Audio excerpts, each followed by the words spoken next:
Bilang ng mga naaresto sa sinalakay na online scam hub sa Antipolo City, umabot na sa 70. Detalye mula kay Carlo Mateo. Carlo?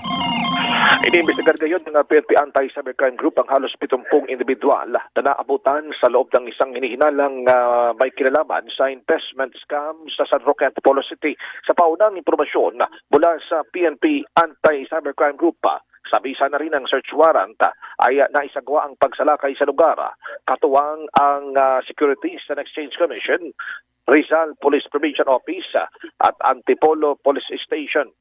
Paglabag sa probisyon ng Republic Act 8799 o Securities Regulation Code in relation to RA 10175 o Cybercrime Prevention Act of 2012, ang tinitingnan ngayon ng otoridad na laban naman sa may-ari ng kumpanya na si alias Arthur.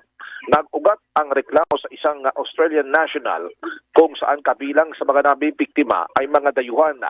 Ayon kay Police Brigadier General Bernard Yang, Acting Director ng PNP ACG, isasalang sa digital forensic examination ang mga computers ng kumpanya para makakuha ng digital evidence sa paglabag sa Securities Regulation Code. Ako si Carlo Mateo ng GMA Super Radio, DCWB Dapat Totoo.